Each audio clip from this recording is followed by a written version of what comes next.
hurt now. Because you said that. Oh my god. There was one. I don't know what I was watching. It was after I was watching the matches.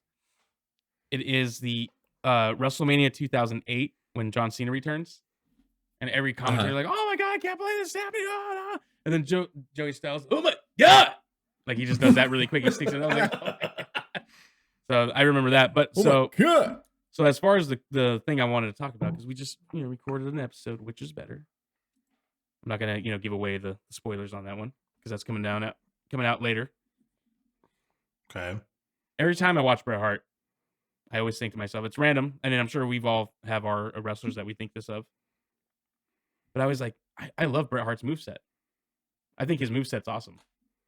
No, it's the best. It's the best, if not one of the best.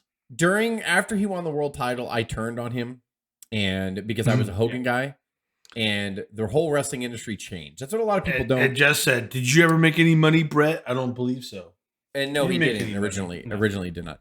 But it was the whole business was going down, and it was the turn of the company and the steroid trial and all that stuff. So back then though, I was a Hogan guy, and because I started watching wrestling in the late '80s when everything was booming and everything was fine, and we walked right into the Macho Mans and the Hogans and the Warriors and the Hacksaws and the Pipers and the all that stuff. The Hacksaws? I said Hacksaw. And the Dusties and the and the Coco Bewares, all that stuff, So like it kind of even at the end of that boom period, Flair came aboard, Road Warriors came aboard. So it was hard for me to watch wrestling, at the beginning of '92 what it was, and then at the end of '92 what it became. And Bret was kind of unfortunately the fall guy for me for that. But my favorite tag team of all time, my personal favorite tag team, is the Hart Foundation. I absolutely love the Hart Foundation. And because of Bret, because that's how good Bret was. And I loved when Bret first became IC champion too. I was very happy. I don't know why I turned on him when he became heavyweight champion. I just did. But I've been saying that recently, dude, every time I go back and watch a Bret Hart match, I fucked up. He was the guy that really represented more than Michaels was to me. He was like the bridge of getting off the steroids. He had the thankless job. It was like Larry Holmes being heavyweight champion after Muhammad Ali. Larry Holmes never got the props he deserved. He was champion for 8 fucking years, I think Larry Holmes was. And he was a really good boxer, but coming off the media frenzy that was Muhammad Ali, because he meant so much more to the world than just as being just a boxer. Hogan was larger than life, and Hogan appealed to moms and dads and the casuals and all that stuff. And that is that's rare air. And then, you come back down to earth with Bret, and it's like, no, I don't agree with that. Even though for the best reasons, they got away from the guys that were on the gas. They got away from the guys that were kind of, too huge. And Bret represented that. At the time, I did not appreciate it at all. And I will admit it freely now. Bret is one of my, man, I fucked up kind of thoughts that I always have. Man, I really fucking didn't appreciate this guy. Because think of anything he did.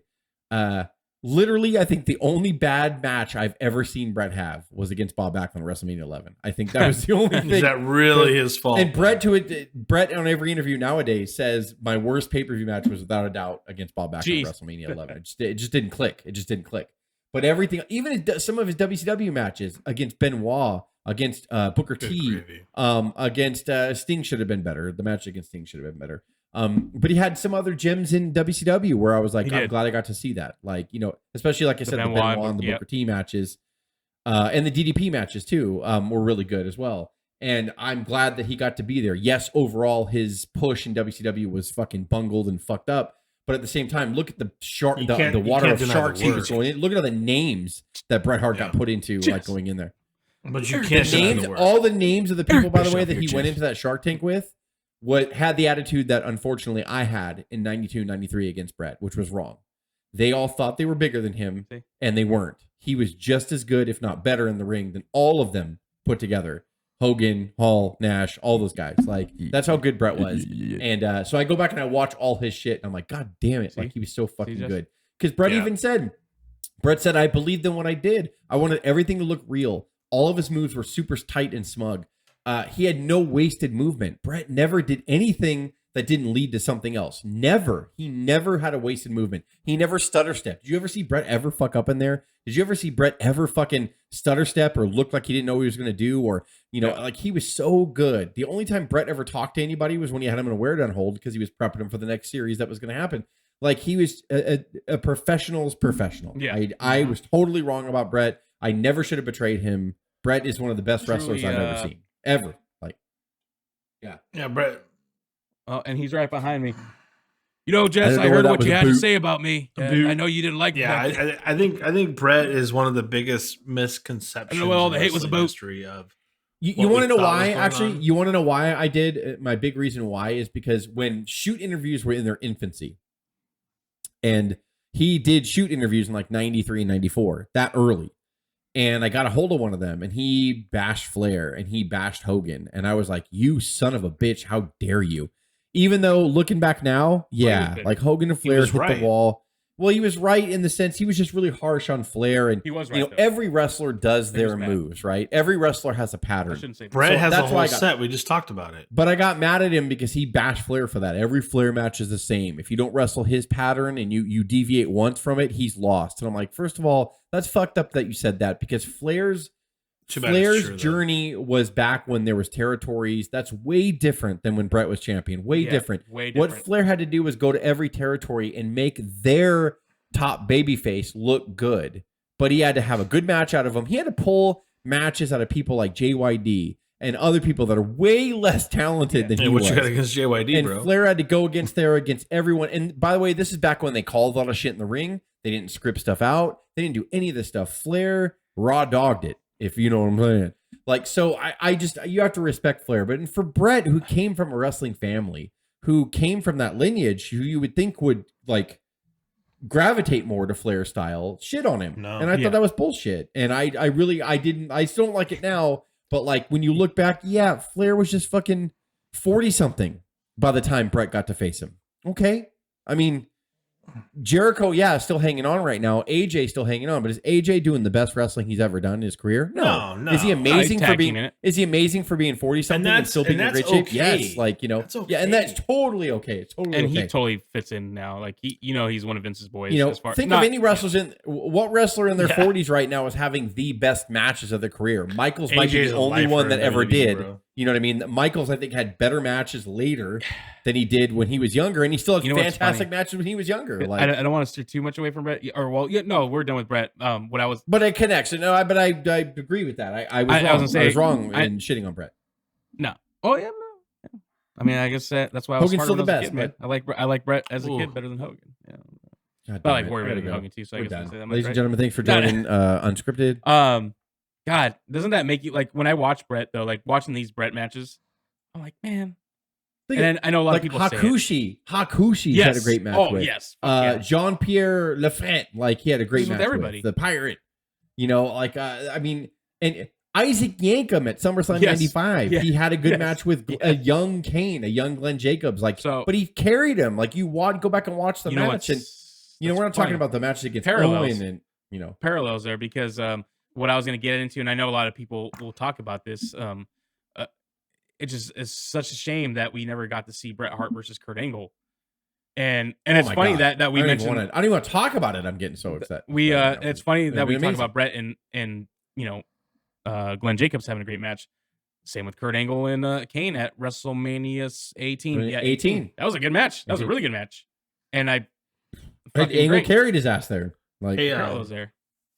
I'm sorry. I know we're kind of rifting here, but I'm going through Twitter right now, and we can delete this out a little bit. And no, I just I literally came across it. I don't know if you guys did already. Yeah, it's about wrestling. I'm sorry. Well, there you go. It is. I promise. Who cares? Nia Jax put out a statement. Oh, I saw that. Released. Thank you, family. For everything. This is kind of. It wasn't what I expected. This is why I think she's coming back. This is why I think she's coming back. And wow, she said, "I usually keep my personal life private, but yesterday's reports leave me even with though no I'm option. a total divas. No, I don't. Go on. But to clarify matters, I recently took a short leave of absence from WWE for mental health break. I've been working because it's so hard. They work 50 dates a year. It's so hard. I love it. Just me right now. I've been working through so much more than I can share. So much. And so I took some time with the full support Sherry of the didn't company. even go through half. Sensational Sherry didn't even go through half of what you went through. Okay. Oh man. You can talk about this after I read it. This is to take care of myself. Earlier this week, after WWE sent me my schedule to return to the ring for the November 15th show, I asked for an extension of my mental health break, feeling that I needed more time and hoping I would have the ongoing support of the company I have given all to my past 7 years. I did not receive a response. The next I heard, I was being released. My vaccination status was never mentioned. I wasn't given any choices or options. It breaks my heart to be so abruptly let go without consultation when dealing with so much privately. I love my career at WWE. I love the men and women I worked with, and I'm going to need time to process this huge loss. So I appreciate those people who have shown understanding and compassion during an incredibly difficult time. So, I just read it for the first time. I don't know if I have an opinion. What do you? Because I don't want us to focus on that part of it because everyone's making the rounds for wrestlers because they weren't vaccinated. It's like they released 18 wrestlers. All together. It had nothing to do with that. Why would they do that? I didn't even want to bring it up because YouTube might. So we'll keep it at that. Yeah. But the thing is, this is why I think the fact that she did ask for that extension, WWE won't mess around with that. Even if you want to say they're only doing it for a PR standpoint, because of the mental health thing, she's coming back. Eva Marie, 2 days ago, before the release, she posted on Instagram randomly, "Don't worry, WWE Universe, I'll be back." Just randomly. Yeah. I think a lot of them are going to get their, contracts back. And Eva Marie, this is secondary. She posted the day that she got released. She posted herself on a movie set. Yeah. Going, exactly. I can't wait till this comes out or whatever. So it's like, okay, so since you're going to do a movie, we're going to release you because it's going to save us money. You go back. When you're done, come back. It's going to happen to a lot. Probably, maybe not most of the wrestlers they released. Is this the new kayfabe? I am surprised, though, that they haven't brought back Braun Strowman, but I'm also surprised that Braun hasn't gone anywhere else, meaning like maybe he knows he's come back. It's been very clear that AEW doesn't want any part of him. I guess not. I don't see him wanting to go to Impact because the only reason I could see him going to Impact is if it means that AEW, because, they can work freely. Impact, they'll let you go wrestle wherever. AEW will let you go. And by the way, he wants to work with Bray again. The big criticism, is the part I was going to get to. Since the big criticism on CM Punk is the fact that he does the same thing every week, which I agree with, and he's not really locked in any kind of a long-term program. Can I just say that I think a big money feud that he could have right now is fucking AEW to sign Ryback and have Ryback attack him? Yes, I think it would be because Punk bashed him on the podcast when it was when he was really telling a story. They're going to. I think Colt Cabana works. Colt Cabana works for AEW, so he could give them the footage of the podcast and they could play it. And Ryback could be like, "This is why I'm coming after this motherfucker. Like he's a liar. He's a sham." The best heel is somebody who actually based themselves in fact. Right? They just do dastardly things to get their point across. But the real root of a good heel is because they really believe what they're doing. So he's really mad that Punk outed him and said I was unsafe in here, that I was reckless, I tried to hurt people, it's bullshit, I worked my fucking ass off, blah, blah, blah. And then he could just be the instant fucking heel. He could be what Miro should be, but he can go in there and just attack Punk. And you know what would be even better? Huge money feud. You know what would be even better? Ryback wins the first match? Yes, of course. To keep his steam. Why have Punk beat him right out of the gate? No, absolutely. Yeah. Give Punk the first loss, and then Punk can give Ryback his first loss down a year later. Yeah. A year later. That sends Punk, because, Punk's on limited dates, right? I don't know why I've been thinking about that lately. I was like, why? Ryback's been teasing a lot. Ryback's been posting CM Punk footage. I was like, dude, he's... Punk's on limited dates because he's old. No, but that's what I'm saying. So they can make that You're totally right. But I mean, at this point, drag it on for a year. You have Ryback come in, beat Ryback can attack him and put him out for 3 months, or 4 months. And then Punk will just go away. People are like, did he just fucking drive Punk out of wrestling again? And then he can go around his gimmick and be like, I put him back in hiding. I drove him out of wrestling. When he talked his shit, when we stood face to face, I fucking murdered him and he's gone. Could you imagine Ryback? I guess I gave him another staph infection. Mm-hmm. Yeah, I guess I heard him again.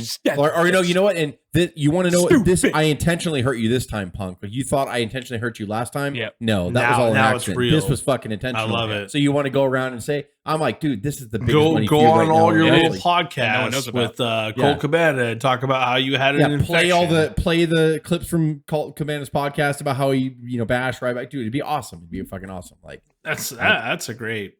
You got to get Punk at this point. I like what they did with Punk. I like they didn't throw him in there. Unlike what Kurt Angle did. Remember when they brought Kurt Angle to TNA? He fucking beat Samoa Joe first pay-per-view. Why beat the biggest TNA star they have? Like, why do that? Like, that was always big criticism. I like the fact that with Daniel Bryan, now they're taking forever with Punk, but either Punk's going to turn heel or they have a bigger plan for him, like in the long run. Like, something's going to happen. Like, because Punk every fucking week now is coming out just to talk to you. And I'm like, dude, they got to have a plan for this guy. Like, there's no way. He's a good talker. He's not that good, bro. And he's having good matches. I mean, he's not having blow down the house matches, but I like that he's they're passable for sure. He's working with Darby Allin. He's like learning. And, I appreciate the fact that he's getting in there with these young guys who have way different footwork than him, way different styles than him, and he's trying to learn their style. Can you imagine the guy's rusty? Hasn't wrestled in fucking 9 years or 8 years. That's what I'm saying. Imagine him trying to work with Danielson right now. It's not.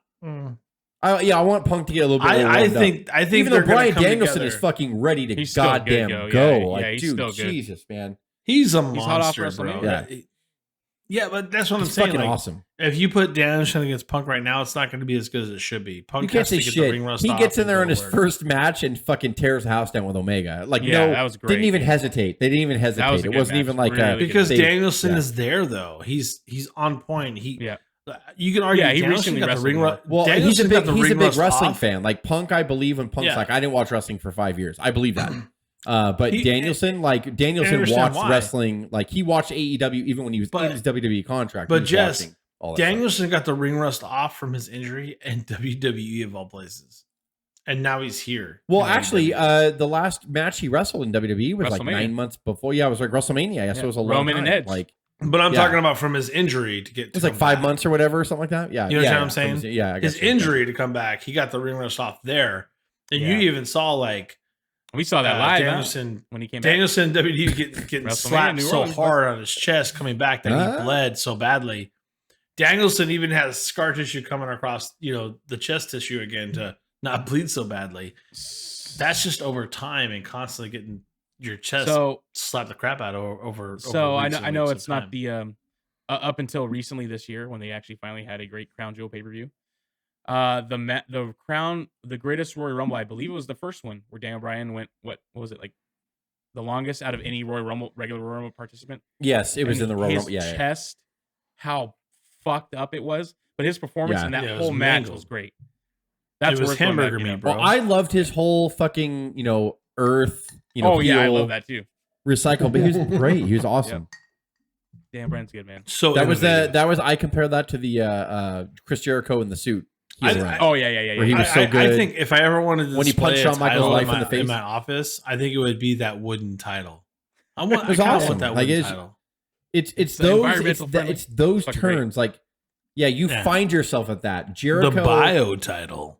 In Jericho's book, he even realized, like, when I put the suit on and I realized because I was so used to relying on over-the-top Jericho with the straight up and down pigtails and pissing people off and doing all that stuff and Monday Night Jericho. But he's like, when I went to the heel and I just put the suit on and I took all the color away, I didn't do any catchphrases and I was just stoic. And he was like, that's when I realized, this is a heel. I get it. Like, it wasn't just me turning bad here and there, which he was good at. Same thing with Daniel Bryan. Yes. Like he invented that. And he was like, I'm going to take what I really am and then make it annoying. That's a real heel. Where you take something that's based off reality. He's actually really mad. Him and Brie are total raw earthers and they fucking use compost and they grow the shit. And I love it. To your point, Jess, the best part of Total Divas was when Daniel Bryan tried to make everybody use the compost toilet. That's my favorite. It's fucking, He's like, no, I turned off the water to the toilets. And he took that. I mean, using the compost toilet. He took that and made it a heel. Brie, where's Nikki? I want to have her try the compost toilet. Yeah. He's all sitting and he buries himself in the compost. Yeah. He's like, so no, I told you. So that's why, because I know that Cousin I cross, we get into heated discussions about, because he's against AEW because I can't say totally against AEW. It's not fair.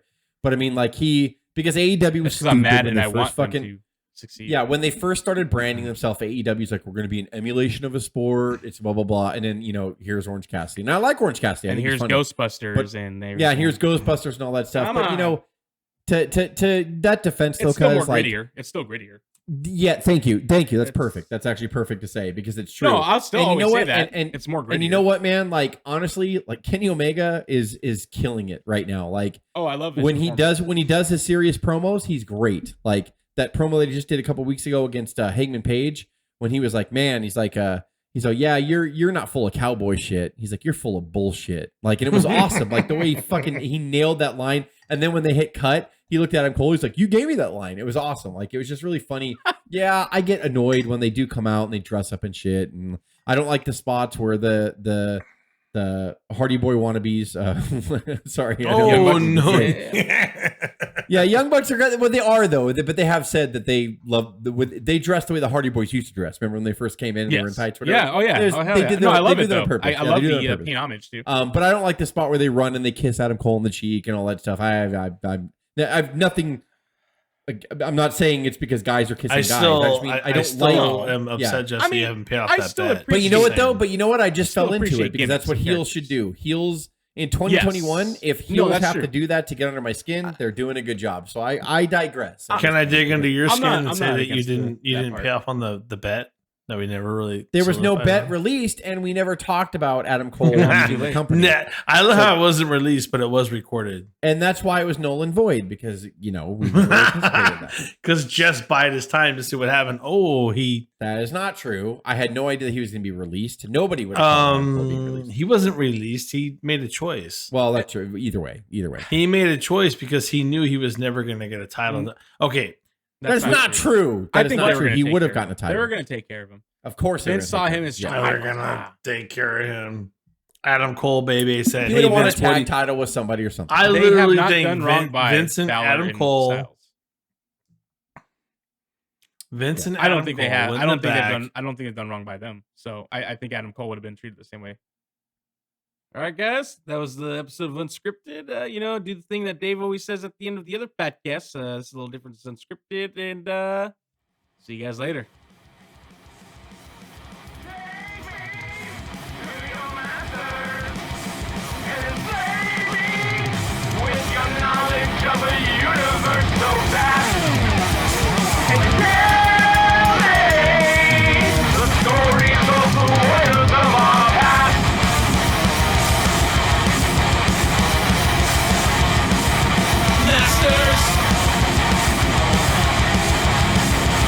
Masters of the universe.